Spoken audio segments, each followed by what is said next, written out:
Good evening. So it has become a custom for me to begin my opening remarks in this way.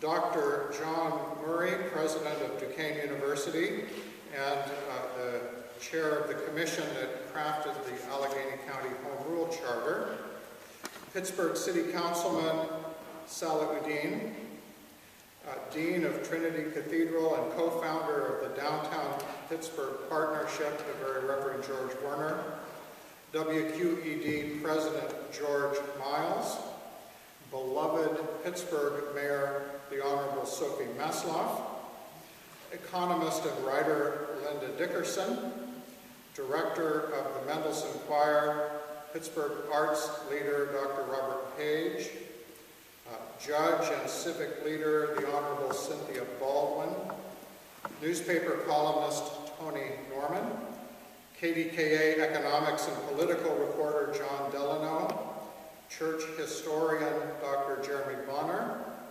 Pittsburgh Urban League President Esther Bush, and WQED documentary filmmaker Rick Seaback. That's 13 names, and amazing. So good evening. My name is Bruce Robison. I'm the rector of St. Andrew's Church, and it's my pleasure to welcome you to this 14th annual St. Andrew's Lecture. St. Andrew's has been a part of the city of Pittsburgh and the Episcopal Church in Pennsylvania, first in the Episcopal Diocese of Pennsylvania at our founding in 1837, and continues very much to be a part of our sense of identity and our mission and ministry to be a force for good in this neighborhood of Highland Park, where we've been since 1906 for the church and for the city and the whole region.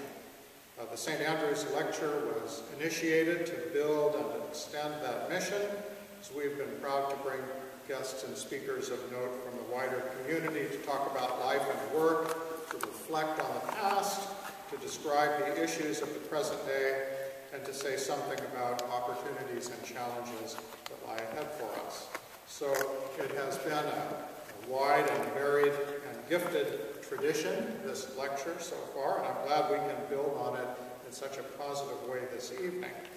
I would mention, just a little word from our sponsor before we begin, that the lecture is funded entirely from special gifts from proceeds of our annual St. Andrew's Summer Book Sale and from contributions received in the baskets at each lecture. And you will notice that those baskets are conveniently located by whatever door you would try to get out of here tonight.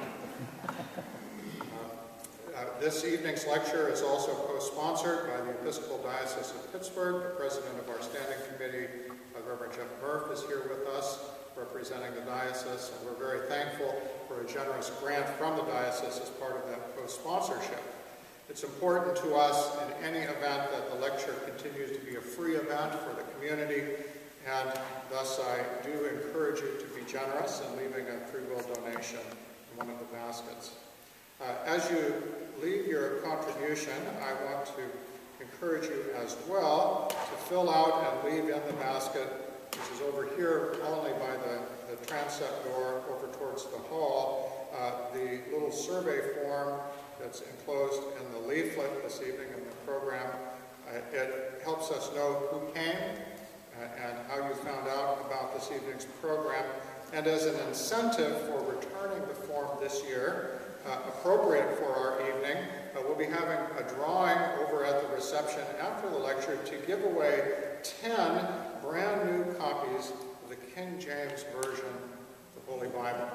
This isn't just any edition of the King James Version of the Holy Bible. It includes 5 pages of Christian character builders, teachings of Christ alphabetized, a chronology of Bible events, a calendar, a daily reading plan, a dictionary, maps, and a presentation page. So all of that can be yours tonight, so please fill out the survey form that you find in your leaflet along with the brochure from our Adult Programs Committee and our music brochure. This evening, the program has been planned and hosted by our Adult Programs Committee at St. Andrews. And a few of those members are here this evening. If you would stand just to be acknowledged. Thank you very much for your hard work. I especially want to acknowledge the contribution of the committee's secretary, Peg Bryce, who does so much of the organization that this event requires. I want to recognize and acknowledge my friend and colleague, the Reverend Dr. Phil Wainwright, retired rector of St. Peter's in Brentwood, who serves as priest associate here now at St. Andrews. And he was invited by Bishop Price and our standing committee to be the prime mover in arranging this event, recruiting our speaker to focus the observance of the King James anniversary. Finally, I want to acknowledge, and we will later, the work of Ginny Fisk and Becky Usner and so many in our hospitality group who will sponsor the reception for us after the program. Now, just to say a word about the program this evening, a lot has been written on this topic this year. It's interesting to do what I have done a couple of times lately, type King James Version anniversary into a search engine, into your Google search engine, and see just how many hits you get. It's a tremendous amount going on all around the world. The last Harry Potter book is said to have sold 44 million copies. But the book whose publication we note this evening is said to have sold 6 billion. It's been called one of the 2 greatest works of the English language, rivaled only by Shakespeare. For many, it's the only Bible considered authentic, and in fact we know that this is the way God wrote it. It was 7 years in the making, the work of a 54-member committee, but within 90 years it was simply the Bible and has been for so much of our history in the English-speaking Christian world. As we said, this year marks the 400th anniversary of the first printing of the King James Bible, and an event that continues to shape the thinking and vocabulary of much of the English-speaking world. Some of us know some of the story. We have in mind the rich and dramatic context, social and political and theological and spiritual of the Reformation era English life, and a really long span from the end of the 15th century all the way to the middle of the 17th. In the midst of all that, the story of the English Bible is one that can be for us both illuminating and inspiring.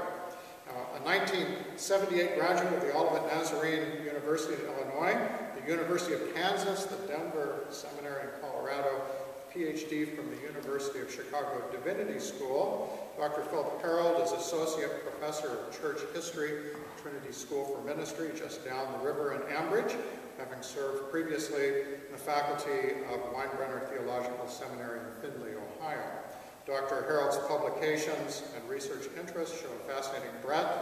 His doctoral dissertation studied the history of the secularization of higher education in the United States, but he travels the highways and byways from the patristic era to the present, with a special interest, I note, in Wesleyan and Anglican topics. And all that with a strong contemporary application to concerns for the mission of the church today. I quote him directly, the question he finds especially intriguing is, how do we read the past for the sake of the present? In other words, how do we actually put into practice the idea that the history of the church is a vital resource for Christian wisdom in our own time and place? So the title of Dr. Harrold's presentation this evening, as you can see in our program, Englishing the Scriptures and Evangelizing the Nation, the Theology of Translation in the King James Bible. And I believe to say a copy of the text of your lecture has been distributed as you came in, and the thought was that this might be helpful because following Dr. Harrold's talk, we'll have a time for question and answer and conversation. You might want to make a marginal note, like, what? Or no? Or something like that in the margin to be able to bring up a little later on and to ask questions about at the end. And then we will again have an opportunity to chat with each other formally at the reception. So please join me and welcome our 14th annual St. Andrew Lecturer, Dr. Philip Harrold.